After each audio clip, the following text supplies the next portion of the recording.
Hello and welcome to Euphoria. Today we're going to continue with the design of a new building to go in my LEGO city, a MOC or my own creation. In this series of videos we're looking at the process of design, and later I'll be building this out of LEGO bricks and placing it in my city. I'm basing the idea around this little building, which is the Corner Deli from LEGO set 76311. I want this to be a modular building to fit in with the other modular buildings in my city, so join me in this episode where we'll be working on the details for the design of this new MOC.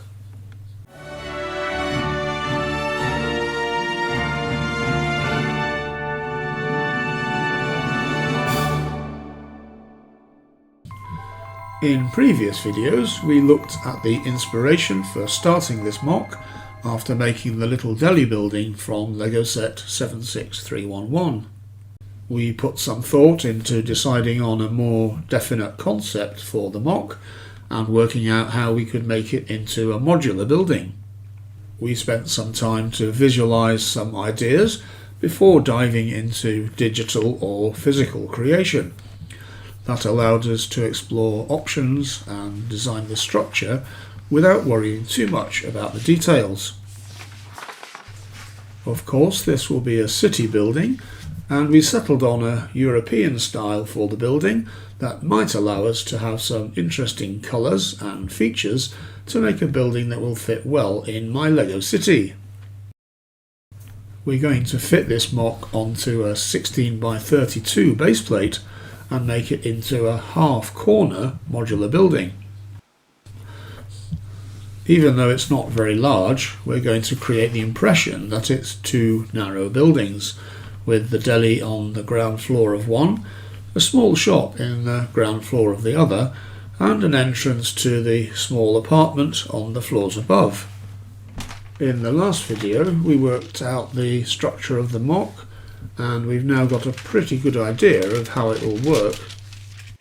There will be 4 sections or modules: the pavement and ground floor with the 2 shops, the first floor with the living space of the apartment, the second floor with the bedroom for the apartment, and the roof with a roof terrace or roof garden. We know the sizes and shapes of those sections and how they will fit together, and we know roughly where the doors and stairs will go to provide access to the building. Now we're going to look at the detail design for this MOC. We've got a pretty solid design now, and I have confidence to start laying down some digital bricks and see this starting to develop as a proper 3D model. We'll look at how this can be made with LEGO bricks, doors and windows and other elements.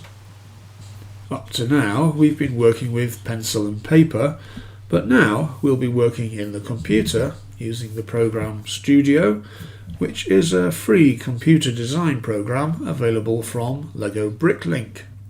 Now this is a fairly small and simple building, certainly compared with some of my other and much larger MOCs, so it shouldn't be too complicated. But there are still some interesting decisions to be made about how this MOC can be made of LEGO. We'll still need to look at keeping the character of the little deli, consider how to use bricks and elements that are readily available, decide on a colour scheme, and add some details to the design of this building. I am not going to show every step of this stage of the design, but I will try to show some of the key design and decision points. So let's get started with the detailed design. We'll start the design of this MOC from the ground up, as you would build it, starting with the base plate. We're using a normal 32 by 16 half modular base plate. On the base plate we can lay out the pavement or sidewalk and establish the footprint for the building. As we're making this into a kind of half-corner modular building, we'll have the pavement along the front and up the left-hand side, so the building will be in this area on the right hand side. Unfortunately, when I drew this up for the structural design in the previous video, I showed the building on the other side of the base plate. So when we design this in the computer, we'll reverse it so that it's facing the right way round. We'll also include the modular connection points in their fixed places on the base plate. There are 2 at the side and 1 at the back. I've left a space in the pavement for a lamp post, which we can add later. Now in the computer, I'm going to make all of that into a sub-assembly so that we don't accidentally change it. And that's the base plate and pavement finished. Now we'll move on to establishing the footprint for the building. It's fairly straightforward to lay out the foundations according to the design we did before.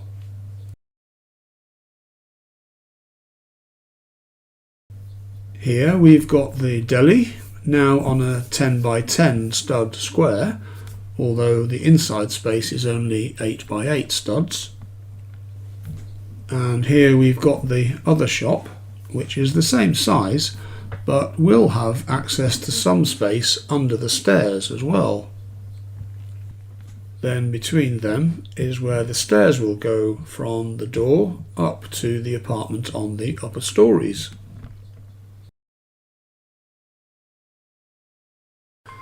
We'll build up the walls of the deli in the same style as the original deli from the set. We can keep the same arrangement of the black corner door and the same format of windows on each side. That's a panel of windows 4 studs wide. That doesn't really leave room for the ice fridge on the outside of the shop. I don't think it's essential, but if we wanted to include it, we'd just have to replace 1 set of windows, probably on the front here where the pavement is a bit wider. If you think we should include the ice fridge on the outside, please let me know in the comments below.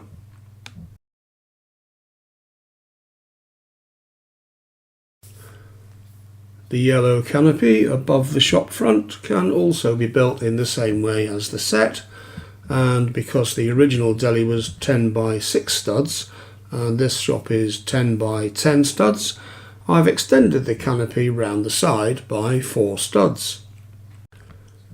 Now at the moment there isn't any of the original dark red brickwork from the original deli showing. We can use some dark red round the side, although this side won't really be visible when this building is up against another one. Perhaps we can introduce the dark red colour for the upper stories. As we said in the initial concept, I quite like the idea of introducing a building in that colour into the city. I've kept the shelves as part of the external wall and extended them to the internal wall and left a space for the ATM to go inside the shop as well. I'm using the pink tiles to show where the tiling separation layer will go. That will allow the first floor to be removable in modular style, but we can only finalise that when we've determined the exact wall height, and that will depend on the design of the stairs. So that's what the ground floor of the deli building will look like. Now let's look at the other half of the design. Now we'll have a look at the entrance and stairs for the apartment. We allowed space here for the entrance door to the apartment, and there will be a set of stairs here to reach the apartment on the first floor. Because there isn't quite enough space for the stairs to reach the next floor, which we knew from the structural design, we've had to make the stairs turn a corner. That encroaches a bit on the space inside the shop. On the other hand, there's also some space available under the stairs, which we can perhaps use for storage. This is just one of the limitations of trying to fit this building in such a small footprint while keeping a realistic design. Now we can find a suitable door frame and front door for the apartment to provide access from the pavement. We can also add a canopy for the front door and a little porch light for when it's dark. So far we haven't really thought much about the shop, so let's sort out how that's going to work. We have a space here for the shop of 10 by 10 studs with an interior space of 8 by 8 studs. As this isn't a corner like the deli, the shop only has a frontage of 10 studs, and that has to include the 2 side walls and the entrance. Having played around with different combinations, I think the simplest one looks best, with an entrance door and one large display window. Now, if you remember, we're going to try to make this seem like 2 buildings. So the deli will be one, and we want to design the rest to look like another building. So if we can, we'll make it appear in a different style. So for example, we can choose different coloured walls and a different colour and style for the window frames. We'll put a signboard above the shop front, but if you remember from the structural design, we're going to have an overhang on this building, so we won't make the signboard as high as the one on the deli. Now, I haven't quite decided what this shop is going to be yet. I'm thinking some sort of little boutique, or a handbag shop, or maybe a tourist shop that sells souvenirs and postcards. So until we've worked that out, I'm not going to do much more with the shop interior. If you have any ideas for what this little shop could be, then let me know in the comments. To finish off the ground floor, we add the tiling separation layer, which I'm showing here in pink. This is just to highlight where the separation happens as I'm working on the design. Later on, we'll change the colour and add just a few studs to connect to the next level of the model. There are still some things to do to finalise this part of the design, but for now I'm happy with how the ground floor is coming along, and we'll call it done for now.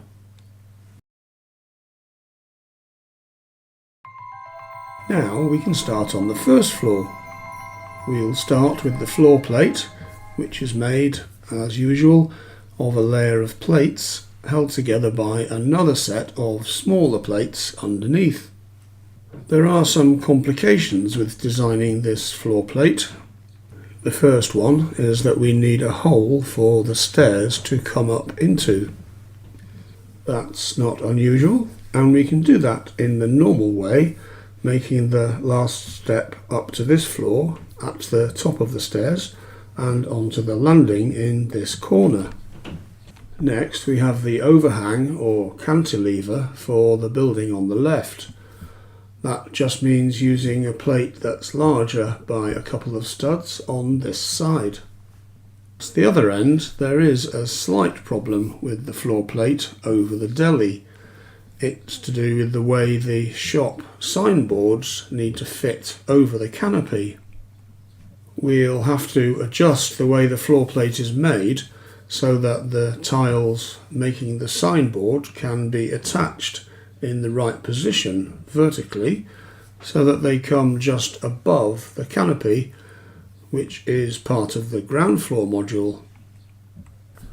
To do that, I'm just going to make the floor plate 1 plate deep right at that end of the floor plate and add snot bricks to hold the yellow tiles in the right positions.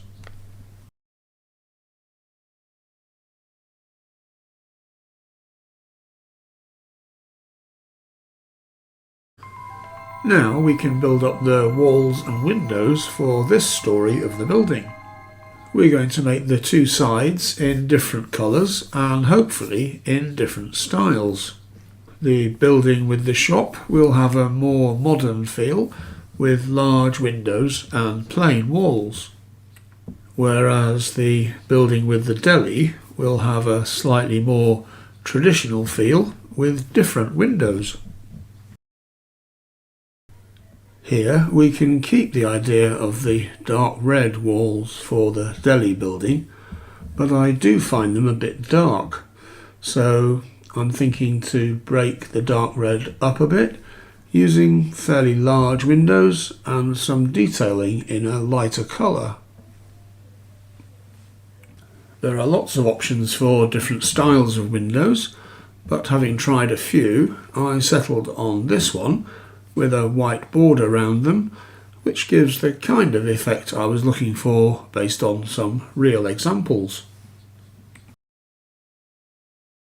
Like the ground floor, the walls will be finished off with a layer of tiles with just a few studs to allow the next floor to be positioned and also removed.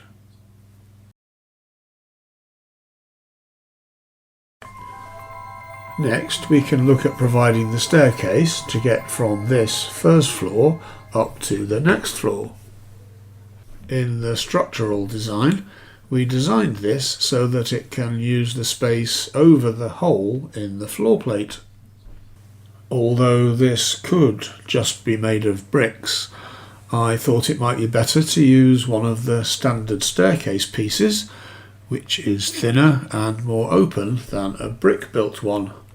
The staircase piece is available in a few colours, and I often use the reddish-brown one, which looks a bit like a wooden structure, but for this MOC we can use the dark bluish grey one, which maybe looks more like a metal framework.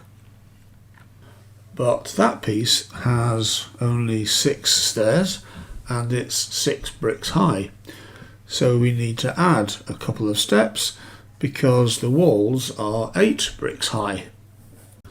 That's fairly easy to do. We can just add a couple of bricks at the bottom. At the top, we'll connect the staircase into the wall to hold it in position. At the top, it will come up through a similar hole in the floor plate of the floor above and out onto a landing in this corner, in the same way that the stairs from the ground floor came up into this floor. We can add a banister using some bar pieces to stop minifigures falling off the staircase. Here I'm using white ones, but these parts are available in other colours. There are a couple of other details for the exterior of this floor of the building. Here we're using the design of the wall-mounted aircon unit from the deli set, but we're moving it up to the wall of the first floor. This actually provides an important connection between the two halves of the building, which are built from bricks in different colours. Then we have this overhang or cantilever, which extends to the edge of the canopy for the deli. This is also here to emphasise the difference between the left-hand building in yellow and the deli building in dark red. But we do have a bit of space on the corner. That's because I wanted the window frame here to be in the same position as the door to the apartment on the ground floor, so we're adding a railing onto this corner, so this looks a bit like a Juliet balcony. Again, this is in keeping with the style of building we're trying to create. So that's the detailed design for the first floor complete. We still have the interior to look at, of course, but now I want to move on to the second floor.